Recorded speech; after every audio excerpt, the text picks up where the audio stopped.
economy is on the path of recovery. Super story. And then that we are making progress. What's your take? That one is Tales by Moonlight.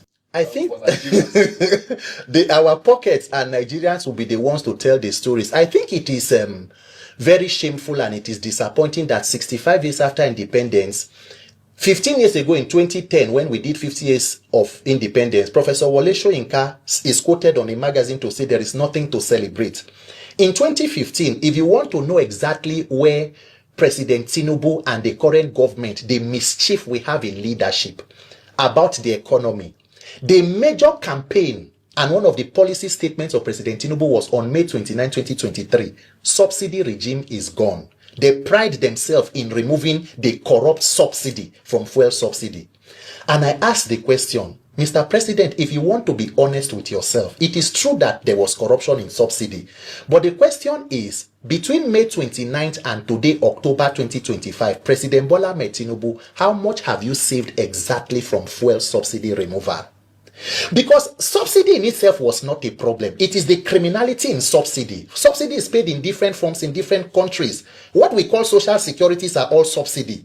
In fact, if you take out subsidy and you begin to increase money to governors without holding them accountable, you have only decentralized corruption. What you are telling us is that you have removed subsidy for the poor and are subsidizing the rich. So what is happening in Nigeria today is that we, the poor and average Nigerians, we are the subsidy for the wealthy, and you live in luxury. The president can come out and say he has turned the corner economically because, of course, his economy has improved. He bought a new presidential jet. He bought a presidential yacht. They budgeted money for SUVs for the office of the first lady. They are installing solar panel in the presidency for billions. They renovated the vice president's house for about 20-something billion. They released money to the Senate to buy bulletproof vehicles for more than 160 billion. So their own economy has improved. The question is, the man on the street, how do we have stable power to even power your own small and medium scale enterprise? What is the security to us? Today in Kano, in Kwara State, bandits are killing people. Kwara, that used to be one of the most peaceful.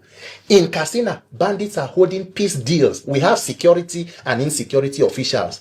What I see is Nigeria being governed by political businessmen who see the citizens as customers for their trade. Nigerians must wake up and dismantle the structure of criminality. I take exception to that speech by the president. If President Tinubu is being honest, sir, can you have a policy statement from a British Prime Minister on something as important as fuel subsidy? And then you cannot account for exactly how much was saved from it. Let us say, okay, we saved 50 billion. Do you know what 50 billion can transform in the health sector? How much is ASU looking for? How much do we need to improve educational infrastructure for the out-of-school children, more than 18 million to return? So that we know that we stopped criminality in subsidy, we saved from this, and this is what we have been able to reinvest it, and with tangible result. Our trunk A roads and highways, more than 80% are not motorable. And you keep insisting that you removed corruption from fuel subsidy. Sir, you have diversified corruption. Please excuse us.